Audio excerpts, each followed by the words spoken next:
is absentees. I don't see Roy Cochrane, so it's quite strange that he's not here. But welcome. My name is Colin Msibi. I'm going to chair the press conference. Of course, not so long ago, the minister gathered the road agencies on the road safety issues. So today we have our aviation entities with us at this press conference. So the minister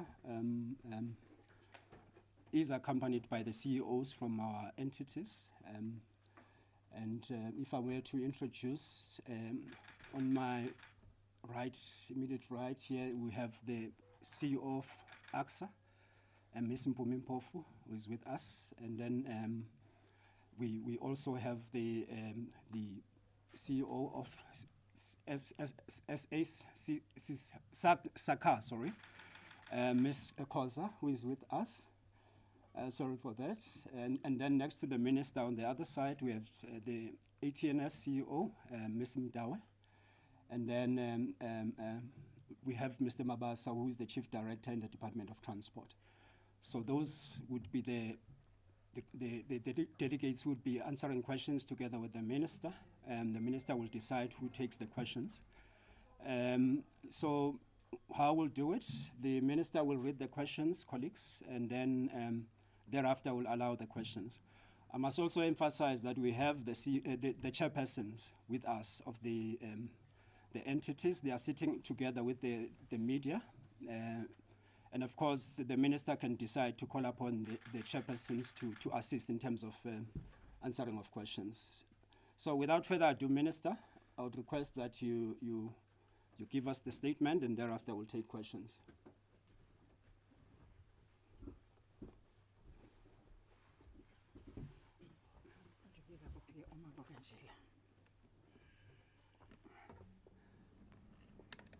Keliso, can we take it from there? Can the minister read the statement from there? Okay.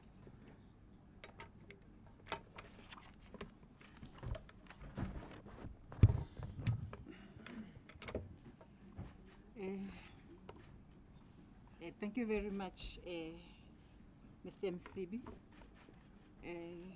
Let me also acknowledge the presence of our chairpersons of our boards, as well as chairpersons of our aviation licensing councils, CEOs, Chief Director responsible for aviation in the Department of Transport, the Minister's advisor, members of the media, ladies and gentlemen. The Ministry of Transport oversees 5 modal areas, which is aviation, maritime, roads, rail, and public transport, but also integrated transport planning as well.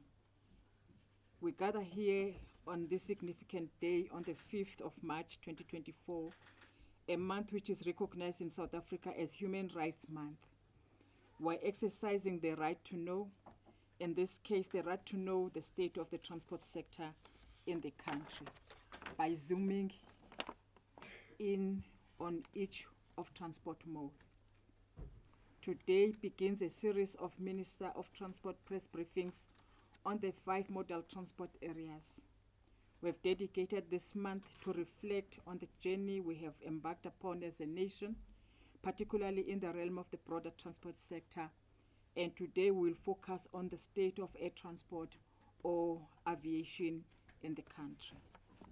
It is essential to acknowledge our achievements, assess our challenges, and chart a course forward that aligns with the needs of our society and the global imperatives of economic growth, sustainability, safety, and efficiency. The 2024 Human Rights Month is themed 3 decades of respect for and promotion of human rights.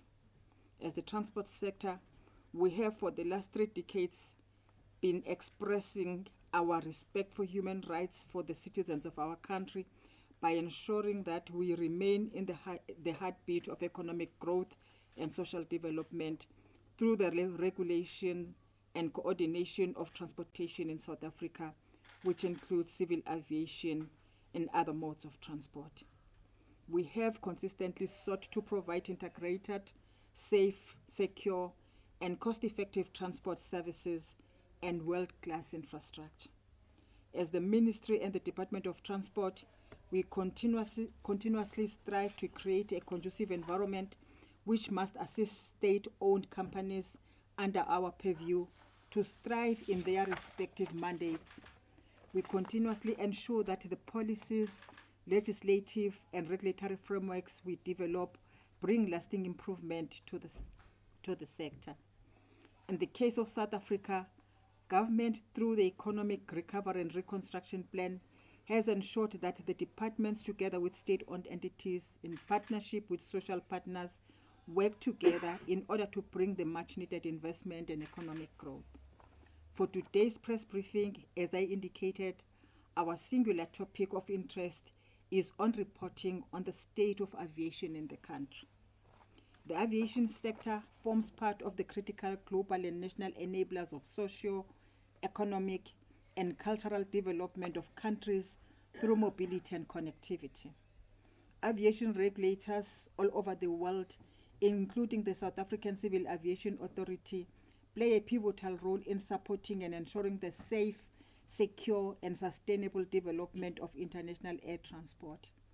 In the case of airport infrastructure, we know that airports remain important catalysts for tourism growth and are key to a country's national and international trade relations. Whilst air traffic navigation services provides unparalleled air navigation services nationally and, of course, to the globe.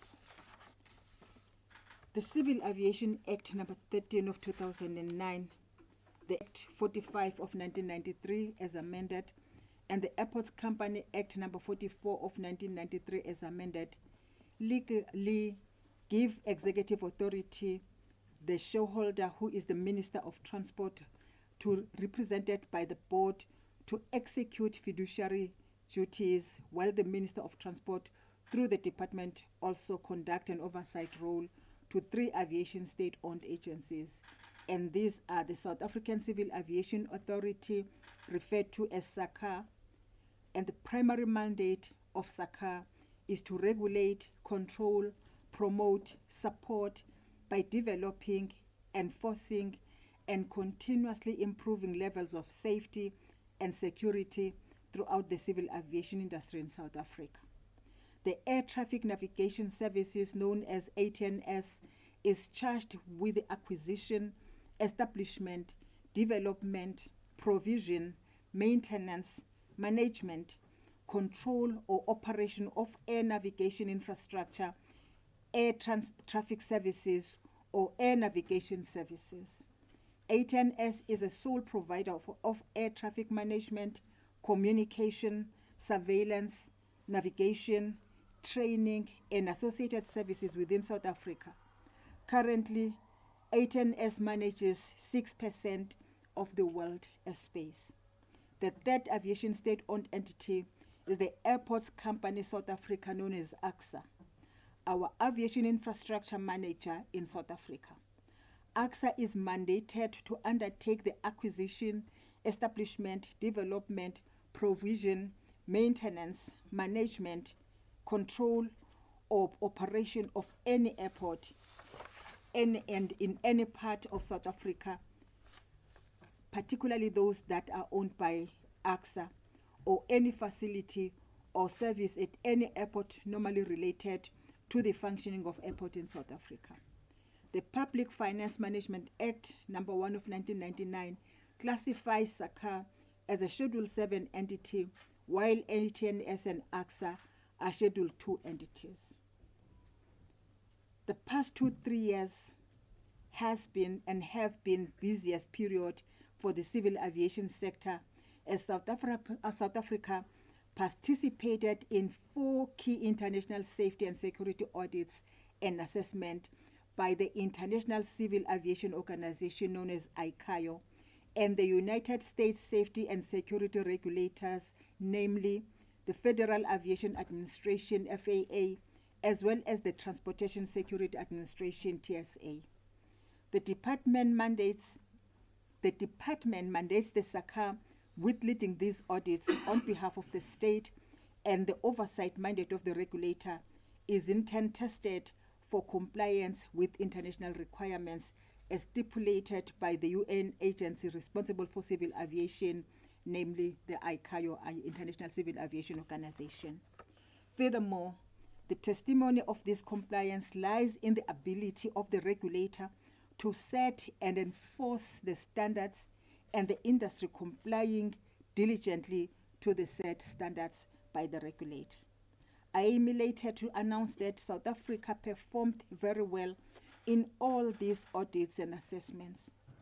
ICAO rated South Africa's safety oversight system at 91.1%, thereby placing South Africa at number 1 in Africa and number 18 in the world, alongside Norway. ICAO also did not raise any significant safety and security concerns in both the safety and security audits, which happened within 8 months of each other. The U.S. Federal Aviation Administration, FAA, recognized South Africa's safety oversight system as meeting ICAO's safety standards and recommended practices, and therefore confirmed that South Africa retains its Category 1 status with the standards of the United States International Oversight Safety Audit Program. The Transport Security Administration granted South Africa's cargo security system permanent recognition following an assessment of the South African Civil Aviation Authority, SACAA. South Africa still holds the EU recognition for the state's cargo security system. These outcomes do not only validate the quality of South Africa's global aviation footprint, but also confirm that our systems are competing favorably with the best in the world of aviation. What is more important for our industry is that the benefits of these recognitions extend to the commercial operations of our industry who operate in Europe and in America. These operators can operate unhindered and without the need to undergo further assessments as individual operators, so we do it for them. All the above assessments can only be attested to a diligence performance by our aviation entities and the industry, who continue to practice due diligence and collaboration that place the sector and our people first. The state of aviation safety in South Africa, we are proud of the continued 0% fatal accident rate held in the commercial airline sector for nearly 4 decades. Our target is to maintain this record for decades to come. One of the current administration strategic targets is to reduce accidents in the general aviation sector by 50%. The general aviation sector is those small aircrafts that we see being flown by our people or our small aviation sector. At the end of the previous 2022-2023 financial year, the number of accidents had decreased from 147 to 113 accidents, which translated into a 23% decrease from the 2021-2022 period. The fatal accidents decreased from 12 to 9 fatal accidents, translating into a 25% decrease, with the number of fatalities decreasing by 29.4%. I was concerned when we had an accident spike during the 2021-2022 period at the height of COVID-19, partly due to pilots being out of practice caused by a lack of refresher training during the hardcore lockdown periods of the pandemic. As we head towards closing of this 2023-2024 financial year, we have recorded 97 accidents to date. While we are projecting these numbers to marginally be lower than the previous reporting period, the number of fatal accidents has increased to 13, which is 4 more than what we were in 2022-2023 financial year. to curb these accidents which happen in a non-scheduled private flying space, the SACAA has developed and implemented a general aviation safety strategy in consultation with the industry, where we are employing reputable safety strategies to attain reduction in both categories, accident and fatalities. The South African Civil Aviation Authority has been on an automation journey, migrating their internal business processes to ensure a paperless entity. The regulator has recently focused on external processes that will revolutionize the way our industry transacts with the regulator. In this regard, a number of innovative solutions has been launched, which includes a move away from a hard copy booklet that is still used by many aviation states to identity license personnel to a smart card license that is empowered with state-of-the-art security features. The regulator has also in the last year launched an e-services portal where operators can submit their certificate renewal applications online and also pay online. We must embrace the new digital era, as it plays a critical role in our everyday living and in saving lives. Our country was among the first in the world to implement unmanned aircraft or remotely piloted aircraft system known as RPAS. These are drones and drone laws and regulations in 2015. This is done in order to ensure safe usage and integration of this new technology into the traditional aviation space. Technology also plays an integral role in the creation of a new class of aviation professionals. The good news is that there will be even more carriers to choose from RPAS and advanced air mobility, which is in the pipeline. Let's use this new age of technology to foster the necessary skills pipeline from the richest of the diverse nation that we are. This new technology gives us an added advantage of ensuring that we transform the aviation industry even faster. By way of example, a successful and good story to tell in the implementation of the remotely piloted aircrafts, in August 2022, the South African National Blood Services was licensed to deliver blood and essential medical samples using drones in what became a groundbreaking achievement for the country. The value of this initiative is understated, more so when we consider that 32% of South Africans live in rural and in most cases hard-to-reach destinations. Blood delivery to local clinics that may not be accessible by road transport is now possible and has now been made easier and much faster to access.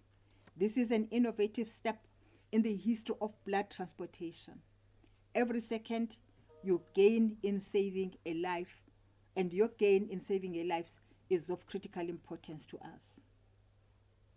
Ladies and gentlemen, on the 10th of October 2023, I published a ministerial order through a government gazette as empowered by Section 100 of the Civil Aviation Act for SACAA to provide administrative support to both the Air Services Licensing and International Air Services Licensing Councils. This is in line with Section 9 of the Air Services Licensing Act of 1990 and Section 10 of the International Air Services Act of 1993. The conclusion of that has been a 4-party memorandum of understanding signed between the Department of Transport, the Domestic and International Air Services Licensing Councils, and the South African Civil Aviation Authority. In all, I am excited to announce to you that the Domestic and International Air Services Licensing Councils are now being administered by the regulator with effect from the 1st of February 2024. This means that all administrative support will include developing effective systems that will enable the smooth processing of air services license applications and foreign operator permits, and includes the issuance and storage of related information thereof. The Department of Transport will still be responsible for the budget allocation to the respective councils for each financial year. and such allocation shall be used towards the activities and functions of the councils. And I think this is good news for our airlines, particularly the international, even the domestic ones. I'm also happy to announce that since this decision took effect from the 1st of February 2024, the South African Civil Aviation Authority launched an automated system which is done in a phased approach. The first phase, which commenced from the 1st of February, saw the processing of foreign operators' permits through a newly developed system. The next phase, which is currently in progress, is to automate the submission and processing of domestic and international air services licenses. In the interim, the South African Civil Aviation Authority has given clarity to the industry in how the applications for air services license will be processed until automation is implemented. As the aviation sector focuses on economic recovery post the COVID-19 pandemic period, South African airlines are also looking to spread their wings with the new international routes, while we also welcome new operators within our airspace. It is against this backdrop that we needed to step up our service offering of the industry by bringing efficiencies in the recovery phase. It also gives me great pleasure to indicate that today we do have the chairpersons of the Domestic Air Services Licensing Council as well as the International Air Services Council in our midst. They are amongst us here. In brief, the councils process applications for new and amended air services licenses and related services, while the Civil Aviation Authority provides administrative support for the smooth processing of the air service applications, which include receiving air service applications, conduct technical assessments, and publish for comments within prescribed timeframes in the Government Gazette, etc. Air traffic navigation services is currently the leading provider of air traffic management as well as communication, navigation, surveillance, and training in South Africa, ladies and gentlemen. The company supplies air traffic and navigation management services to 9 South African statutory airports operated by the Airport Company South Africa, ACSA, and 12 regional airports in the country. Infrastructure investment to the tune of 128 million rand was made in the year 2022-2023 in support of ATNS goal of having reliable and stable air traffic management infrastructure, which ultimately boosts our aviation economy and contributes up to 3% to the national GDP. In ATNS pursuit of more essential infrastructure upgrades to ensure that the entity is future fit to continue delivering on its national mandate, up to 155 million rand is budgeted for the next financial year for investment into its aeronautical fixed telecommunication network. But also, I think it is important that I announce to you that during the budget speech, the minister announced a 204 million rand for 2024-2025 and 218 million rand for 2025-2026 as allocation for ATNS. The entity also offers air traffic and navigation training through its Aviation Training Academy and provides related consultancy advisory services to other neighboring African countries. ATNS also has a footprint in 25 other African states across the African continent, including the St. Helena Airport, which is a remote island airport in the South Atlantic Ocean. All ATNS services are compliant with the ICAO standards and recommended practices, the South African Civil Aviation Authority regulations and technical standards, and prescribed South African legislation. The ATNS Specialized Training Institution, which is rated amongst the best in the world, the Aviation Training Academy, which we refer to as ITA, it continues to be the preferred air traffic controller training provider in South Africa, across the African continent, and for the rest of the world. As a matter of fact, we have trained air traffic controllers for countries such as US and others. In order to effectively and efficiently carry out its mandate, the ATNS continues to invest necessary resources and upgrading its capabilities. Ladies and gentlemen, it is important to inform members of the media to note that since ACSA and ATNS are the sole providers in their different mandates, Section 11 of Airport Company Act 1993 establishes the Economic Regulating Committee, functionally responsible for laying down the operating framework of ACSA and ATNS. It does so by issuing the permission to ACSA and ATNS valid for 5 financial years. To be in possession of the permission allows the companies to levy the charges, which we refer to as tariffs. For ACSA, these include landing charges, passenger services charges, and aircraft parking charges. For ATNS, these include en route or area charges, aerodrome charges, and terminal control area access. All of them are subject to a price cap, which limits the increase in a basket of revenue-weighted tariff.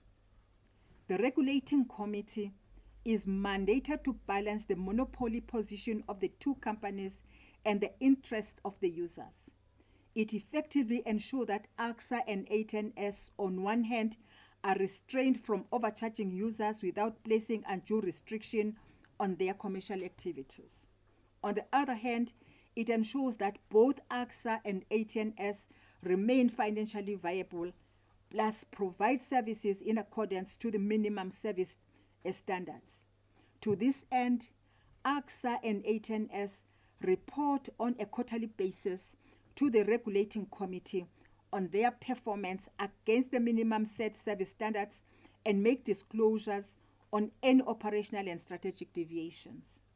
Section 12.11 and Section 11.11 of the Airport Company Act and the ATNS Act of 1993 respectively require the regulating committee to seek approval from the Minister of Transport prior to issuing the final permission to the 2 companies to levy any tariffs.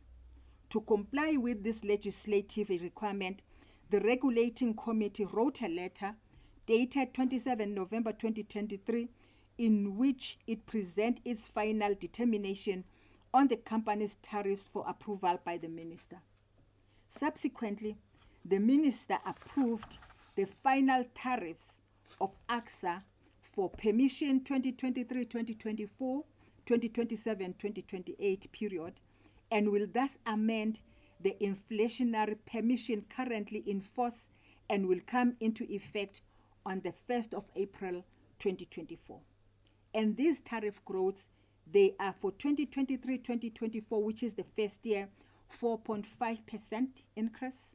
For 2024-2025, which is second year, is 10.3%. For 2025-26, which is third year, is 6.51%. For 2026-2027, which is fourth year, will be 6.16%.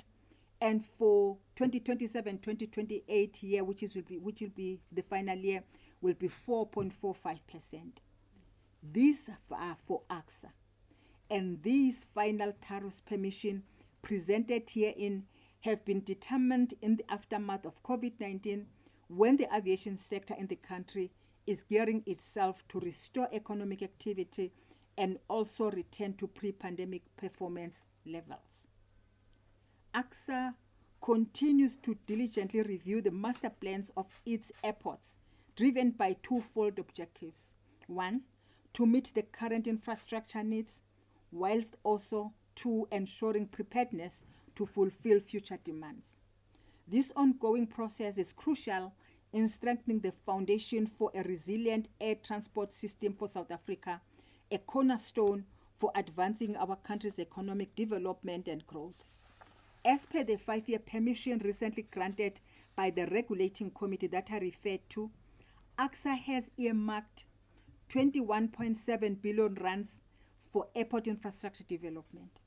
This investment primarily targets refurbishment, efficiency improvements, and statutory compliance measures with the aim to enhance asset availability, airport safety, and passenger experience across our airports.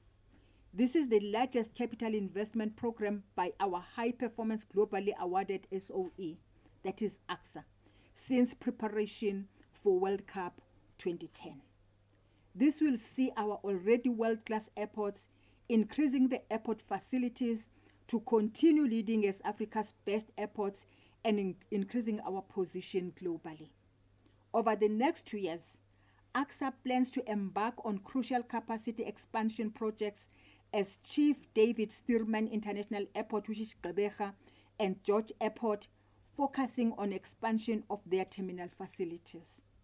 The terminal expansion project at George Airport is set to commence at the earliest opportunity due to the airport passenger throughput having passed its design capacity pre-COVID-19.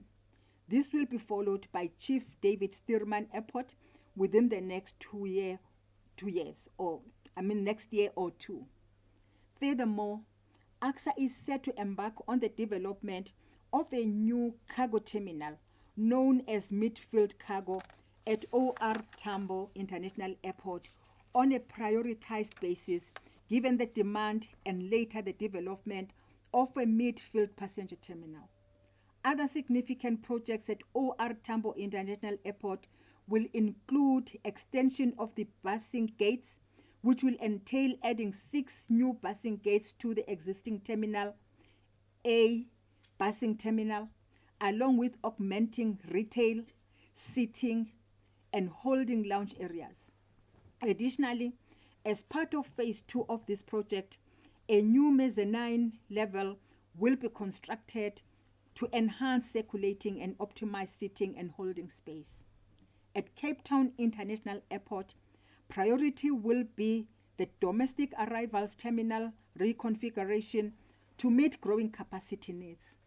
This encompasses enlarging the meet and greet area, expansion of the baggage claim area, and additional baggage carousel, expansion of the domestic departures lounge, retail spaces, and ablution facilities, as well as the addition of 3 new contact gates and fixed boarding bridges.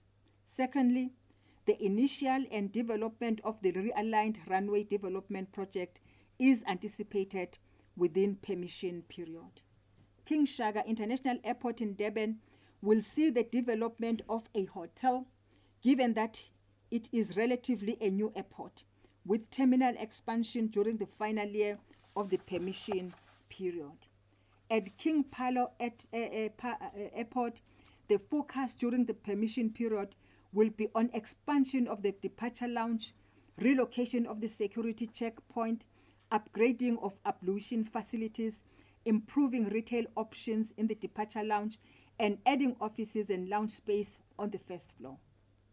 As part of these innovations within our sector, we also introduced the e-airway bill with our air cargo industry to enhance efficiency and competitiveness. Innovations such as real-time tracking systems, data analytics, automation, and artificial intelligence can streamline operations, improve visibility, and optimize resource allocation. Embracing this digitalization can only lead to greater transparency, cost savings, and a better customer experience within this space. While we also embrace innovation, we are equally mindful of cyber threats. Cybersecurity is essential for maintaining the integrity, safety, and resilience of the aviation system. We are collaborating more to effectively mitigate risks and enhance cybersecurity across the sector. The truth of the matter is that the future of freight is digital, and that is our reality. Therefore, a robust air cargo system is essential for global trade, speed, efficiency, connectivity, supply chain resilience, economic growth, and timely delivery of essential goods and services. I would like, ladies and gentlemen, to also congratulate our entities who celebrated 30 years and 25 years of existence in 2023. The South African Civil Aviation has also achieved 10 green audits in the past 11 years from the Office of the Auditor General in South Africa. ACSA and ATNS received unqualified audit opinions. It is important to inform members of the media that the state of aviation in South Africa is doing exceptionally well at both domestic and international levels. It should, however, be noted that the aviation industry is recovering gradually after a period of turbulence and not knowing what the full extent of the impact of the pandemic socially and economically. I'm happy to confirm to you that the worst is over and our aviation sector's recovery is on a positive trajectory. As we look towards concluding the last quarter of 2023-2024, data shows us that passenger numbers are just over 16% close to reaching the pre-COVID-19 numbers. This is good news because it means that we are close to getting back to the vibrant era of aviation as we know it. What is most historic and groundbreaking is that all these three aviation state-owned entities, which are agencies of the National Department of Transport, are headed by three competent, capable, capacitated, and experienced women professionals who are recognized the world over and whose leadership and contribution in aviation has impacted positively to the growth and development of the sector. And these women are sitting in front of you here. I thank you very much.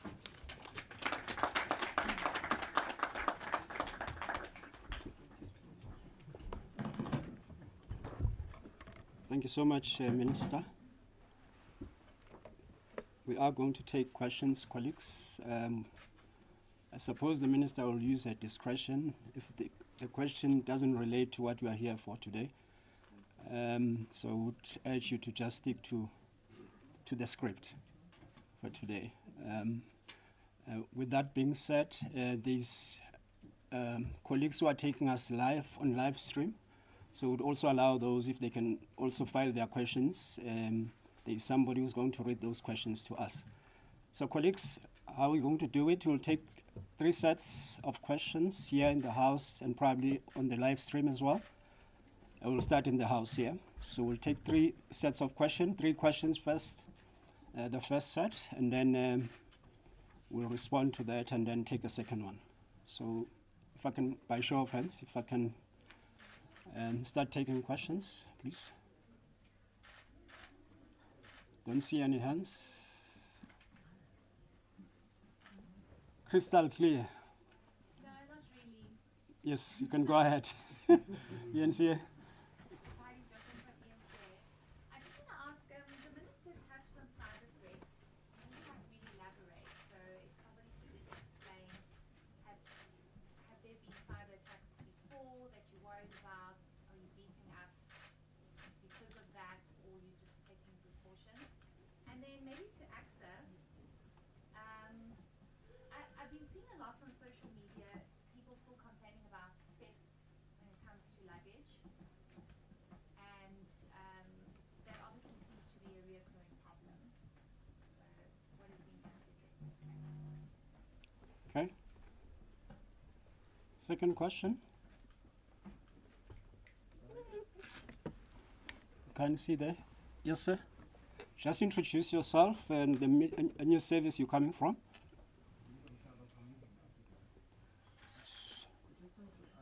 Can you speak a bit louder, Zinim? My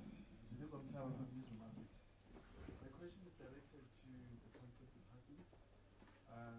It's regarding safety and security at our airports, especially the business airports.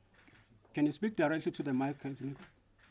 Okay, my question is based on the issues of safety and security, especially or Tambo, in terms of the drugs that have come through that airport. So, is the department worried?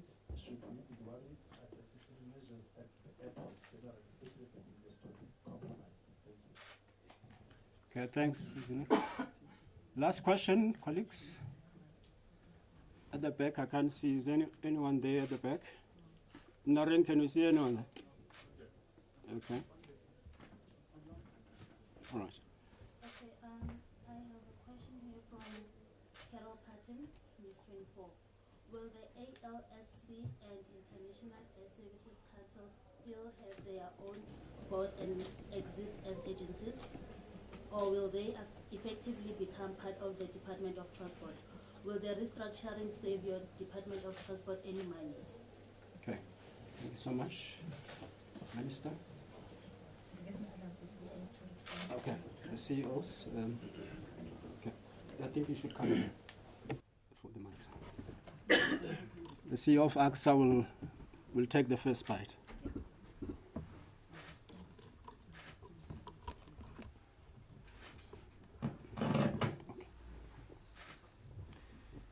Thank you very much, and thanks to the Minister for the initial speech, and thanks for the questions that have been levied. I'm going to start briefly with the issue that concerns most people, which is baggage pilferage, and just really to indicate that this has been quite a challenge in the airport environment, and particularly in the bigger airports. It really has been a function, though, of disaggregated responsibilities from the point at which the passenger hands over their luggage. The initial component of the baggage value chain is really managed by the airlines. And then at some point they hand over to ground handlers, and eventually the ground handlers are able to take the baggage into the aircraft. But what we did realize in interrogating this problem, and I think 2 years ago when we in a way had the advantage of slowed down operations with COVID, we're able to really interrogate the entire system and identify very specifically where the problems laid.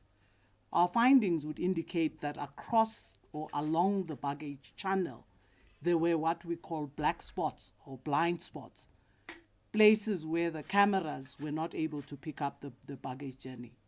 Some upgrading has happened to the baggage system, which includes, for instance, detection of the baggage right through the channel to the end.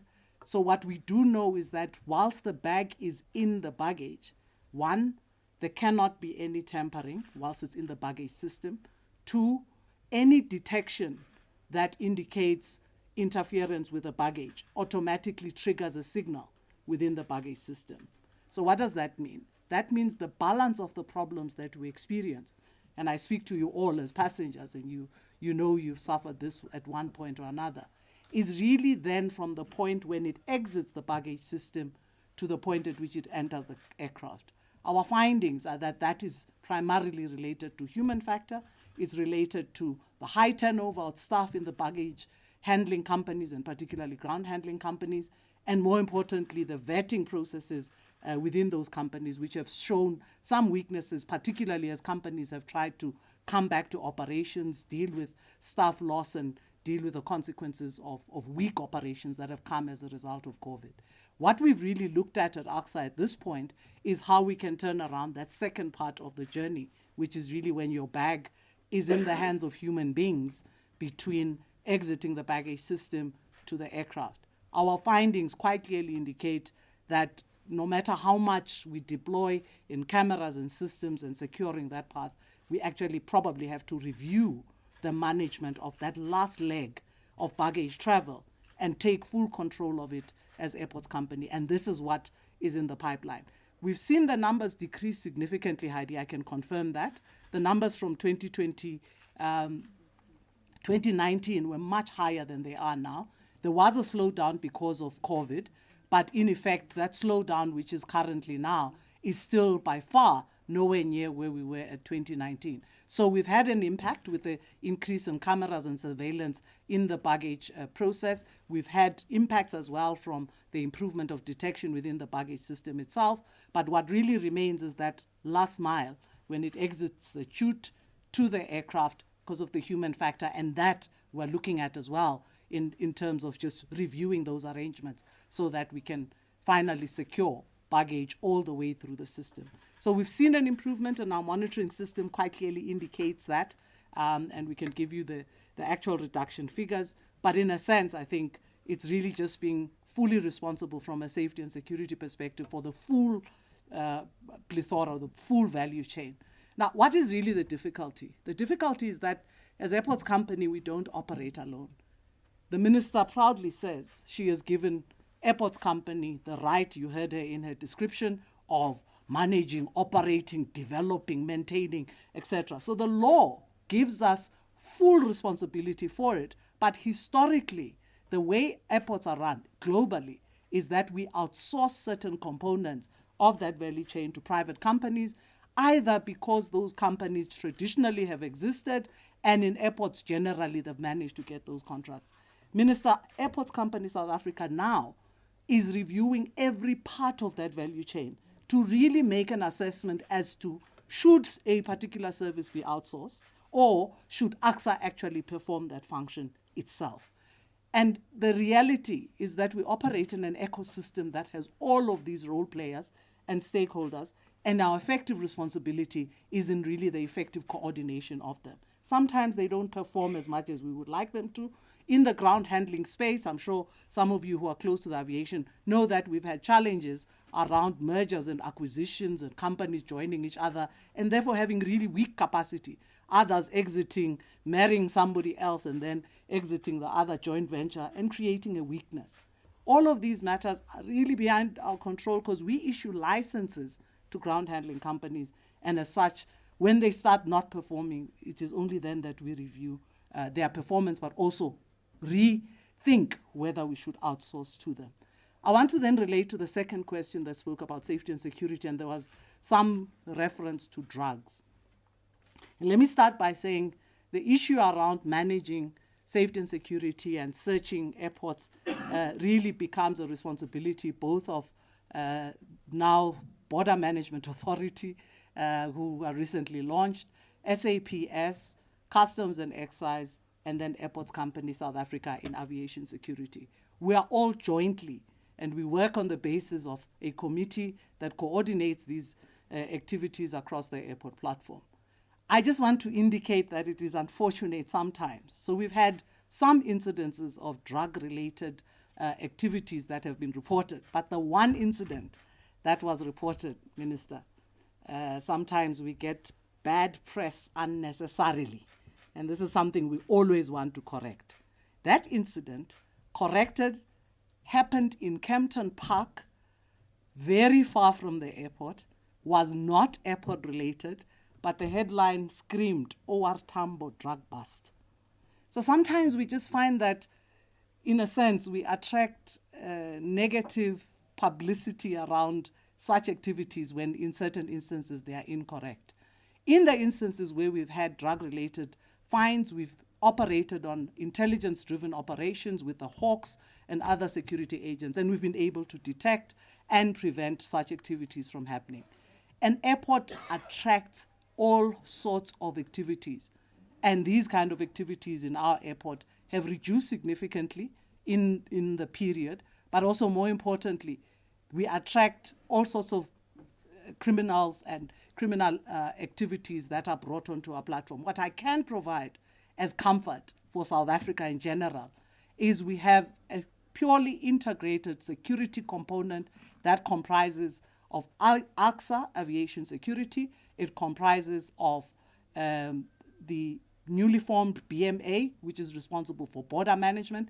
It comprises crime intelligence. It comprises SSA. It comprises the security companies that are assigned to airlines, because this is also the area of normal weakness directly in relation to airlines. And we all work on a coordinated basis to prevent such incidences. We get notification about threats to safety and security, and more importantly, we're able to arrest the situation before it actually happens. We've had arrests of people coming from Australia trying to bring drugs into South Africa, and we've been quite successful in our interventions with respect to that. The one other area that relates to this issue of safety and security is whether we've had what they call acts of unlawful interference. And in those incidences, the CAA can confirm, we report to them on a regular basis, those incidences are really just within the norm and quite insignificant. So we've had an event where somebody was found on the runway, which means they would have gone through the perimeter detection system. And this is quite often in airports where we have now an increasing threat that comes from surrounding informal settlements. Let me give you the example. King Palo Airport, Minister, is quite infamous for having just immediately on its boundaries an informal settlement of people who have gone and settled there. And very often that actually presents itself as a potential threat to the airport because they live on the boundary and they get attracted to activities that are happening there.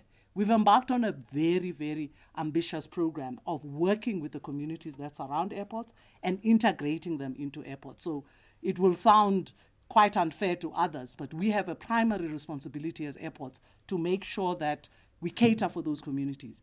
We might even prioritize them in terms of job creation and make sure they get the jobs first before anybody else who's outside of those communities. It might bring unhappiness in other sectors of the community, but our management strategy to really cater for immediately surrounding communities is actually to mitigate against these threats that come from Cape Town is another example where we have a lot of informal settlements surrounding our airports, but our relationship with those communities is closer, and in fact, we have a program called a Socio-Economic Development Program, which is, it used to be CSI, but now it's developmental.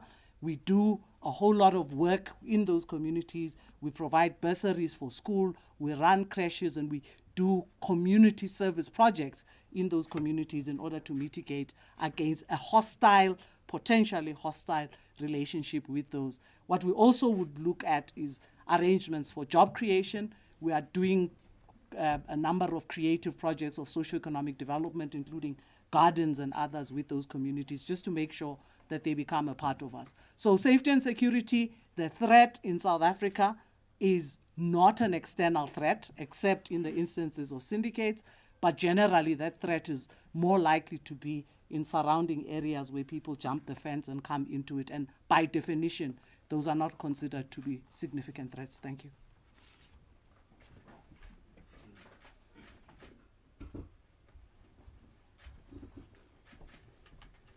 Thank you, Minister, and greetings to the chairpersons and the members of the media and the CEOs. Two questions that I will cover. The first one relates to the issue of the cyber threats. I think that question was raised by ENCA. So the civil aviation sector in its origin has always been a sector that relies heavily on automation, innovation, and so on. So for the longest time, there's always been a requirement that we always have our finger on the pulse in terms of ensuring that cybersecurity issues are always heightened.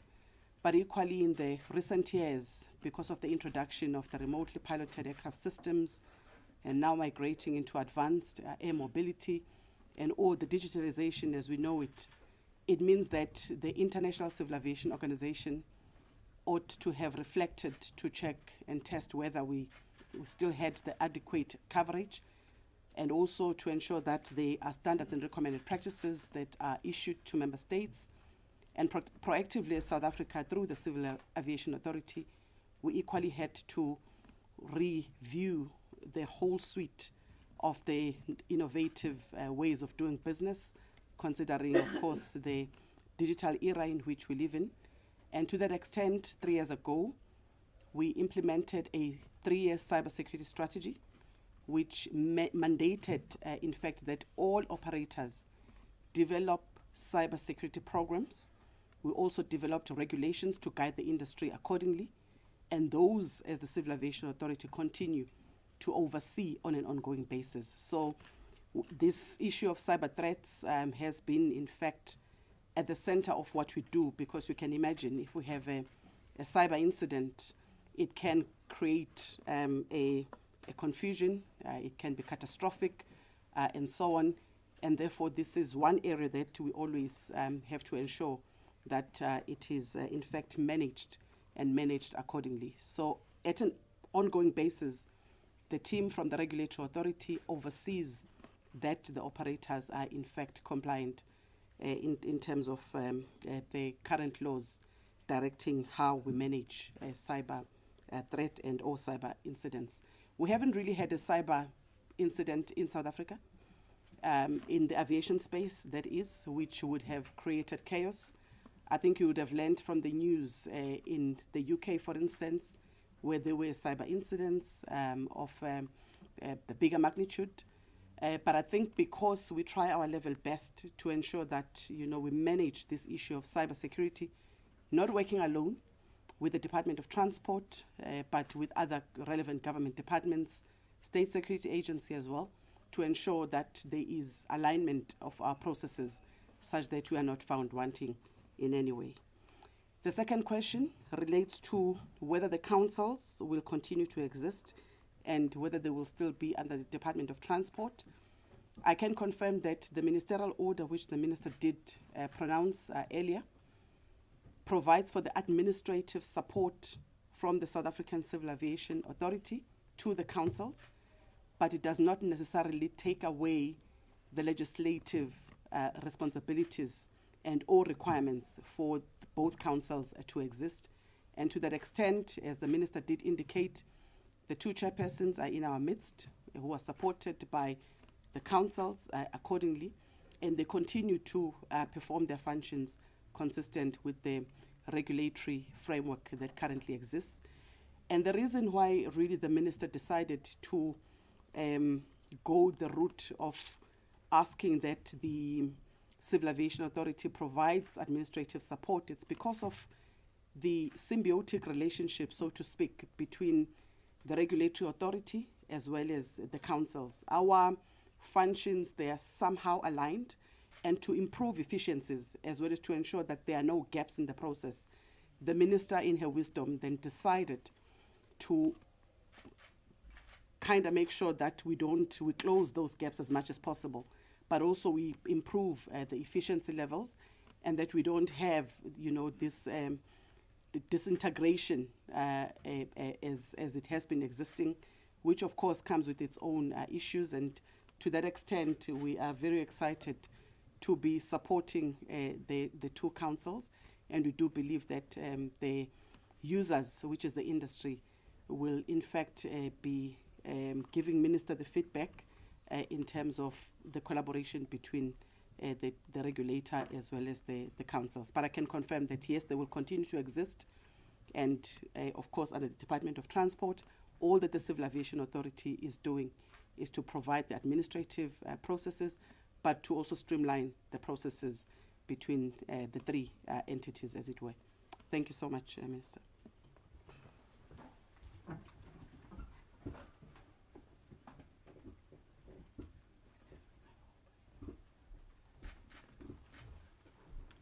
Good morning, ladies and gentlemen. Thank you so much for the question from Heidi. Definitely, I'm going to respond on the issues of cybersecurity. ATNS is one of those high-tech entities. We operate in a very, very important space that is always challenged by attacks, and we have processes in place and systems in place to ensure that we provide that protection.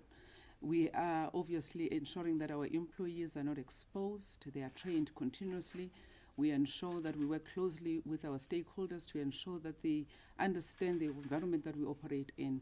In fact, our OEMs, our suppliers of our technologies, they also ensure that the technologies that are supplied to us are somewhat malware-proofed or cyber attack-proof, to ensure that we are protected from any attacks. We definitely are exposed, and we do get those, but because of the measures that we put in place, we're able to identify them, and they're not able to really create any damages. As the director of CAA has indicated, we are quite fortunate that as South Africa, we have not had any significant incident that would have managed to expose us in the management of our airspace. We continue to ensure that we provide and deploy technologies that are ensuring that we are protected. Remember, our safety of the airspace is quite paramount, and therefore it is important that with the technologies and the IT systems that we deploy, we are ensuring that infrastructure provides that protection well in advance, and we also ensure that the IT teams and operational technology teams, they've got that anticipatory ways of managing the airspace, and they're able to really look at how best can we look at our cloud system, satellite system, navigation, communication systems, as well as surveillance systems that would protect our environment. The one thing that I just want to add is that we provide a lot of work in terms of our community services, and I'd like to also touch on what the CEO of ACSA has indicated in terms of the security around the airport and the impact that it has. It impacts on our operation as we are managing the airspace. It impacts on the safety of the airspace because there is high number of damages that is because of the tools and systems and technologies that are deployed at the airport, the physical tools and systems and technologies that are deployed, and that is also impacting on the management of the airspace. And it is our plea that we work together with stakeholders in those areas to protect the environment, not only the airports, but also to protect our airspace.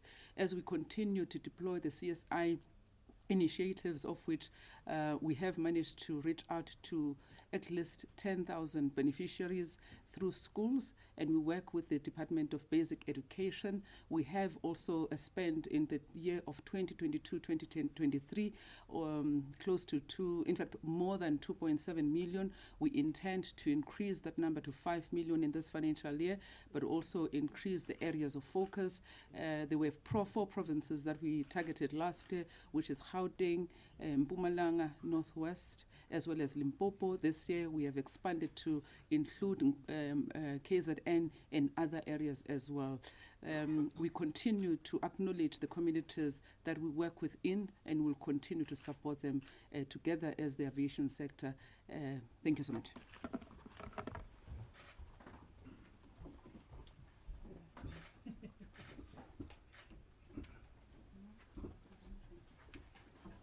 Thank you, Honorable Minister. I'll be brief because most of the questions have been answered. But just to highlight that when it comes to cybersecurity, we don't have to wait until we have an incident to start working on it. We have to learn from others so that we protect our systems. And also to highlight that, in fact, even the UN organization, ICAO, was hit by cybersecurity in 2017. To this date, they are still suffering the aftermath of that. And so it's not that we had, so we are acting, like being proactive. And then when it comes to the issue of the councils, just to clarify one thing, they are not an agency. So they are, it's a statutory body applied on a part-time basis. They are not an agency. So we need to be clear about that, and they will continue to render the service. What has changed is just the administrative function to support them, but what they do still remain like that. Thank you, Honorable.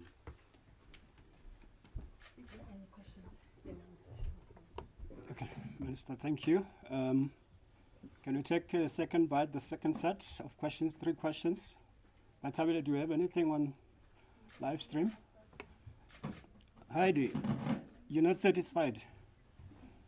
Okay, you can go ahead. You can go, yeah. Okay, great. I just have 2 questions. I know you've elaborated extensively on cyber attacks, but you said something like, we do get them.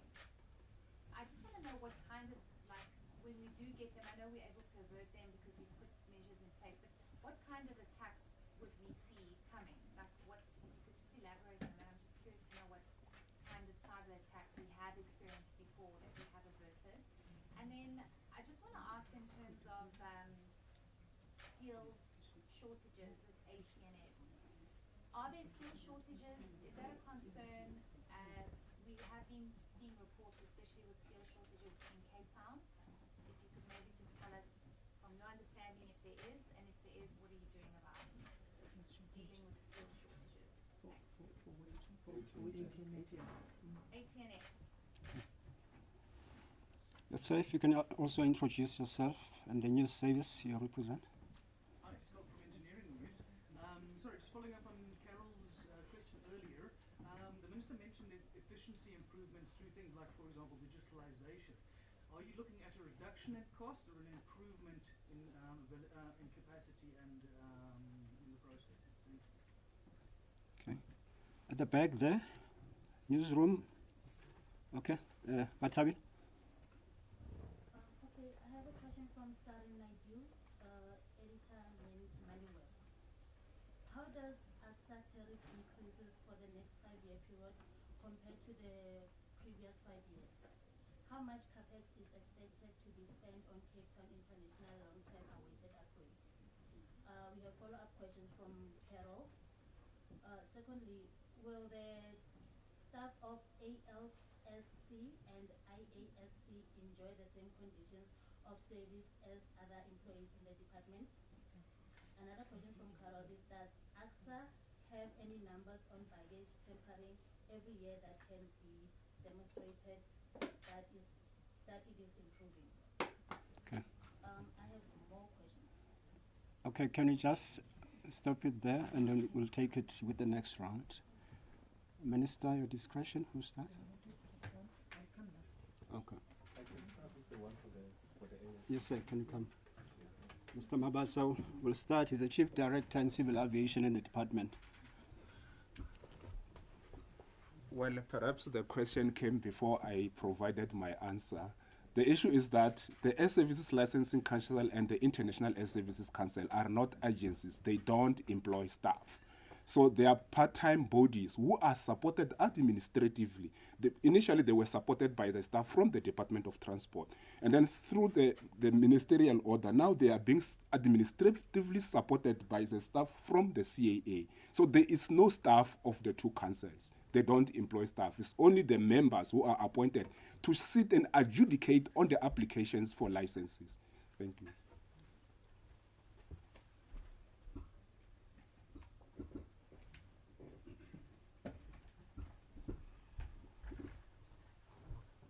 To further respond to Heidi's question, indeed, we do get those, but they are minor, very minor. You get an email, a false email requesting you to follow a site or an email. It gets to that, and we're able to pick up quite early. So, as I said, we have an anticipatory management process that proactively manages our cybersecurity systems, but also to indicate that we've got infrastructure, architectural systems that are able to attend to that. I've mentioned staff training. We're implementing the ServDec that will also help us to improve on our OD processes. We also have Security Operations Center in place that manages that. We also have a secure enterprise architecture project that we are implementing to ensure that we continuously address proactively issues of cybersecurity. But as I said, there is nothing major that has been that we have had, but also to support what SACAA has indicated. We are supposed to report to SACAA any malware or any failures or any attacks that we have, and to date we have never had any major ones. So to respond then to the shortage of staff and skills in Cape Town, yes, we do, of air traffic navigations or air traffic controllers in Cape Town. We have had that because of the poaching.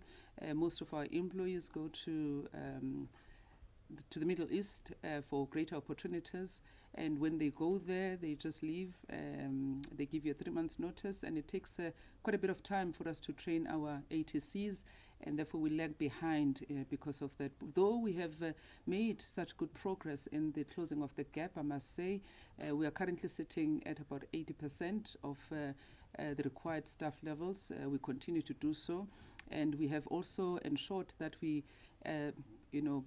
approve the numbers, more numbers of training ATSs, so that we have more supply than the demand, noting that we're training for the world. I think it is important that most of the employees that are going over to not only, by the way, to Middle East, they also go to Europe. It's because of the quality of training that we provide. And because we also offer services to the global world, it's easy for them to be poached by the global world. And I think we should pride ourselves as a continent, rather as South Africa, noting that we are definitely training for the continent, for the world. It's because of the good work that we're doing in South Africa. That training comes from ATA, our Air Traffic Academy, and we pride ourselves for the quality of work that we're doing. We also train for the continent, as the Minister has said earlier on. Thank you so much.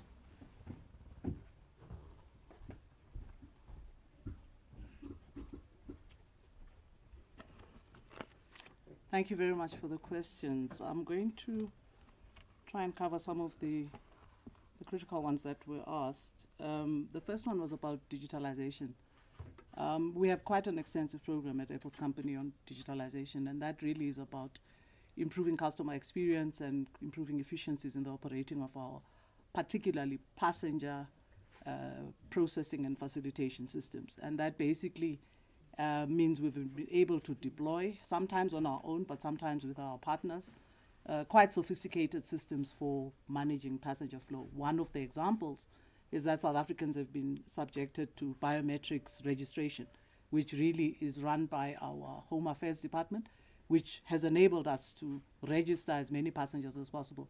A lot of people, Minister, think this is a new concept. It's been really in the offering for a long time. And as such, we've finally gotten to the point where we are internationally competitive in terms of the biometric system.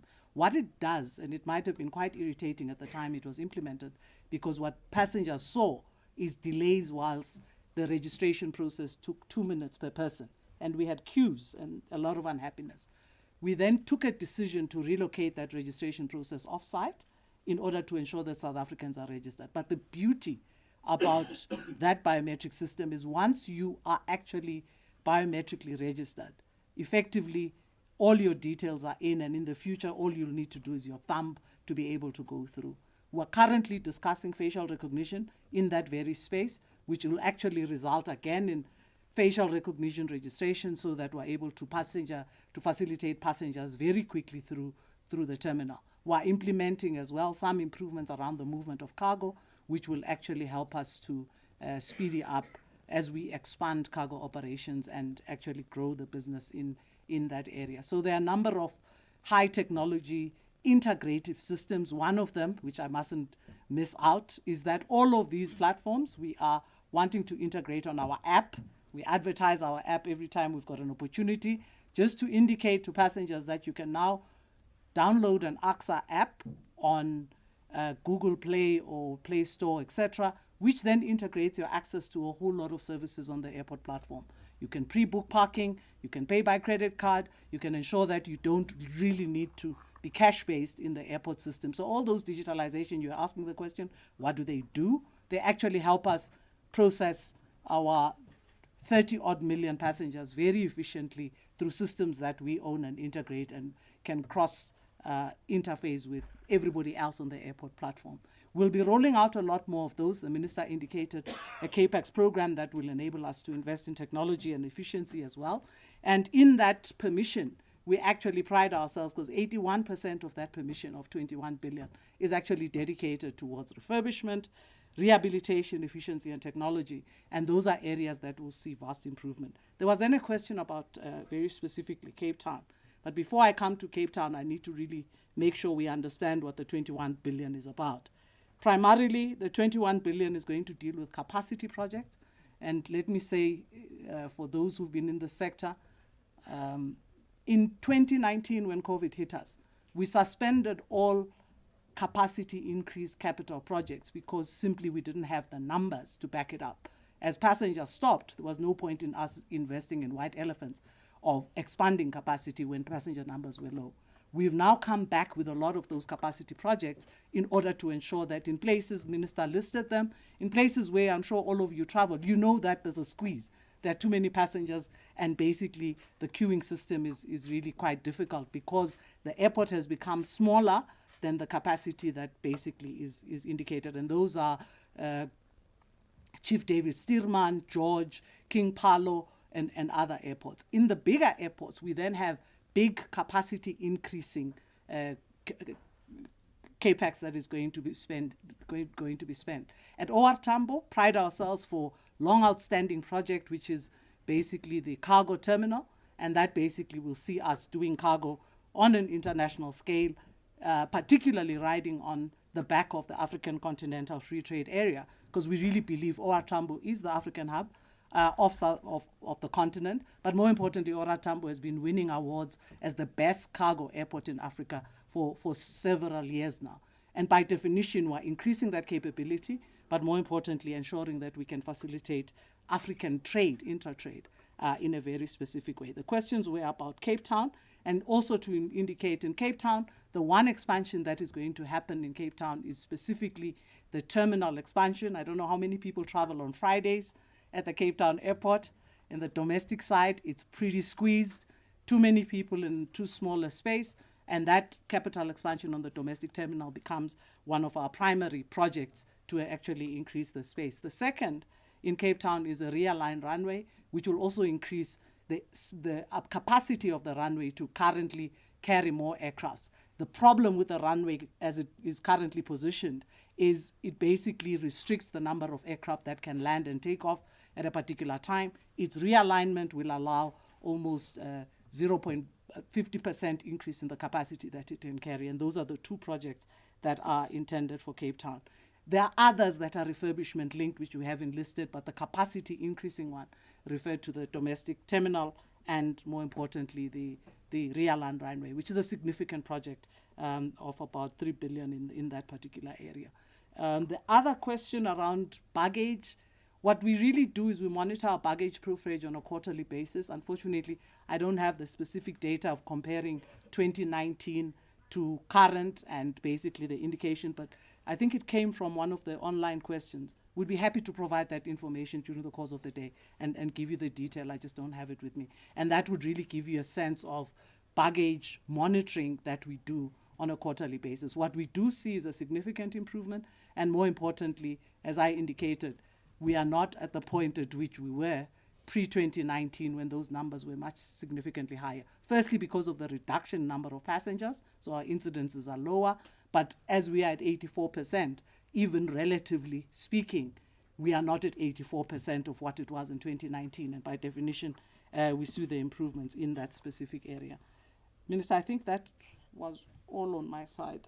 I'm not sure if there's anything else. Thank you.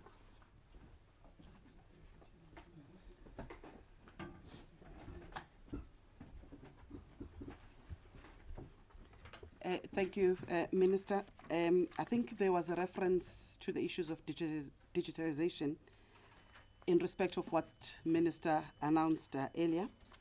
And I can confirm that, yes, the reduction of costs is one single element to fostering the whole digital or digitalization experience, as it were. But also in the context of what the Minister pronounced earlier, at the center of it is really to improve efficiencies. As a way of an example, which Minister has touched on, the issue of going the route of issuing card licenses with the real-time feedback through a QR code at the back. Firstly, it is really to ensure that the card holder is indeed the person who claims to be the holder of that license. We've had an incident, I think, in the past where we had a pilot who claimed to have certain ratings and qualifications when there were none. So from an aviation safety perspective, that really assists a great deal, because when you scan that small card license, it gives you the details of the license holder in terms of their qualifications, what kind of licenses they hold, the type ratings, it's got some medical elements and so on.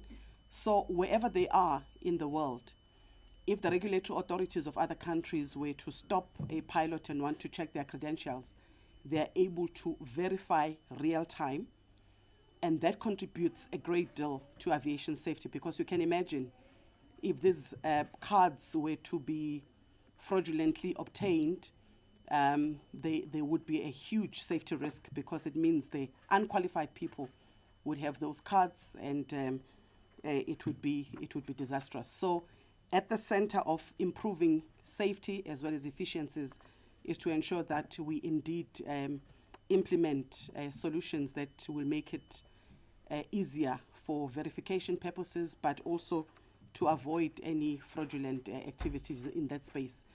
And it was important for us to really look for or rather migrate from the booklet to the automated license credentials for the purpose of ensuring that we avoid any situations of our licenses.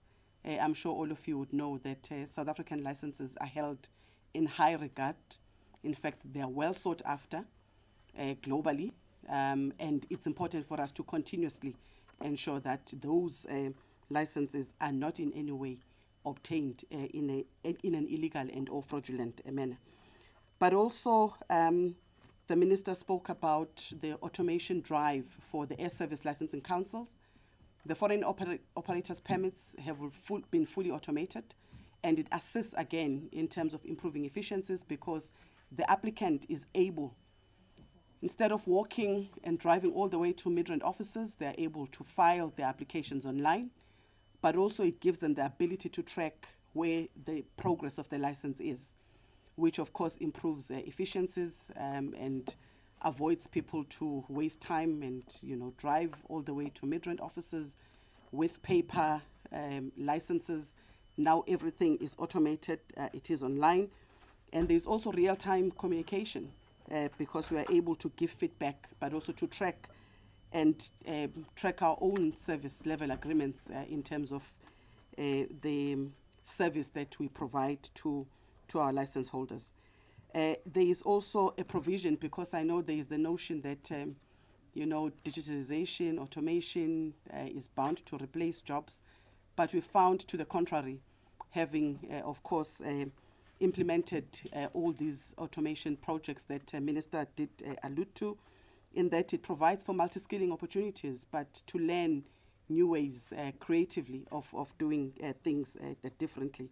And yeah, we're very excited about the automation journey, which we have embarked on, fully embraced by our board of directors. Our chairperson is in our midst. And we believe that it is important for us to move in the digital era because it provides a number of benefits, which makes it easier for the industry to continue to thrive, but also for the regulatory authority to be able to transact in an efficient and seamless manner. Thank you, Minister.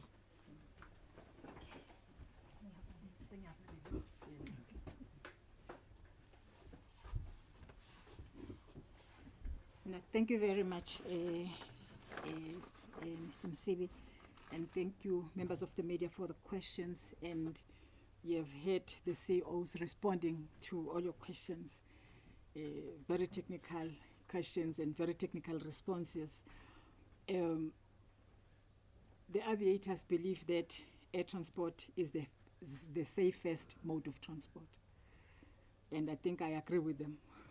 We have to ensure that this is one of the safest modes of transport. You don't want any commercial aircraft in your country. The consequences of that are dire for the country. And when we therefore say we have not had any commercial air crash in South Africa, it doesn't happen by itself. It's because of the measures that we put in place.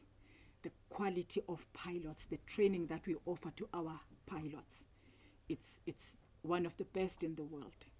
The quality of training that we offer to our air traffic controllers, the quality of training that we offer to our technicians. For instance, for technicians in the aviation, for practicals, you have to get 100% because there's no room for a 0.00 whatever, a failure, because that might actually be too costly for the country. And that is why we do pride ourselves as a country that we are doing exceptionally well in the aviation sector. And I think it's a story that we can tell. And it will be interesting to remind yourselves that when you talk about the King Shaka Airport, it's one of the airports that have been built during democracy. The best airport. It's beautiful. It's world class by any standard you can think of. They get awards almost every year as the leading airports in the continent and leading airports in the world, rated amongst the top 50 in the world. These 3 airports, of course, and others that we have in the country. We're responsible, you have heard the CEO speaking, but maybe in my speech, that we have got the infrastructure, airport infrastructure, but we also have airspace infrastructure. We're maintaining that. It has to be in top class so that we attract people to come to South Africa. But as we do that, we ensure the safety and security of our people. If somebody says, for instance, truck bust, if we bust it, then it's okay. The problem will be if we fail to bust it. But when we bust it, it means we are equal to the task. And that's what happens in other parts of the world. It's not something, a feature that you will see only in South Africa. Some South Africans have actually been arrested in other airports outside of South Africa. So what is important for us is to prevent that from happening and ensure that those who try by any means to bring drugs or anything that illicit in South Africa, we arrest and we prevent that using, of course, all the means that we have. We want to be the air cargo hub of the continent, but of the world, and working towards that. We still want to maintain our status as the passenger hub in the continent, and we're working towards that. And the recovery that is happening now is actually says do more, and that is exactly what we're talking about. And this is the infrastructure that we're talking about, the infrastructure that we're talking about, the regulations and that ensures that people have confidence in South Africa aviation and therefore can fly to South Africa. When you get into the aircraft flying to Heathrow, you must know that if you are in the South African airline or aircraft that is being piloted by a South African pilot, you are sure to arrive safe in Heathrow. And that is what we aim to achieve. I just want to tell you as I sit down that if today DF Malan was to wake up, and if today Jan Smart was to wake up, I can tell you they will not recognize OR Tambo and Cape Town International Airports. Because when they died, those were as small as my house. Today, they are a city, a metropolis if you want. This is how far we've developed these airports. And thanks to men and women that we appoint, you have listened to the plans that we have to develop these airports. And this is going to happen because we have done it in the past and will continue to do it. We did it for FIFA World Cup 2010, which was done by ourselves with the King Shaka International Airport being constructed. We will do it again. And this will create jobs for the people, training skills, and so on and so forth. And for us, this is what we want to do. I want to thank you again for attending this media briefing. And we will probably have another one in other modes of transport.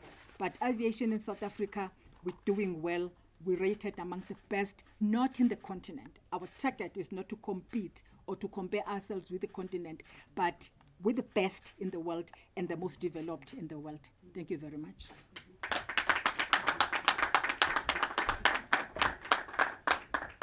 Minister, I know it's not protocol, but I'm told we still have more questions online. If you allow us, we are pressed with time. Maybe if those can be directed to us, we'll be able to respond. In fact, I wanted to say, Mr. Msibi, the councils, they get appointed by the Minister of Transport. So it can be any one of you, employed where you are working. We advertise, you apply, we appoint you. Of course, we will need some skills. And that is how you get appointed. So it's a part-time thing. You come, you look, you process the operating licenses as people apply. So if I want to have an airline, for instance, Sindisiwe Chikunga airline, SACAA, for instance, then I will go to the council and apply for the operating license. Then I will operate. Of course, I will go to OR Tambo. To ACSA to say, give me the slot, then I will operate. But they are not full-time, therefore they don't have staff. And that is why they are being serviced by SACAA, for instance, right now. But they are not full-time entity or company. They are a part-time council. They are not an agency. They are a part-time council. They come together to process something. They go back to their homes and to their work, and they do exactly like that. I just wanted to say that. So if you want to operate an airline, you will go to them and apply. They will issue with it an operating license. Okay, thank you so much, Minister. If those questions can be directed to Mr. Mnaring and Mr. Hassan, so we'll respond in writing to those questions. I would like to thank you, Minister, and the CEOs and the chairpersons for attending this press conference. And thank you to the media colleagues for coming to support us. Okay, and Minister, I'm told that for media, lunch is served on the first floor. Yes. Okay, thank you so much.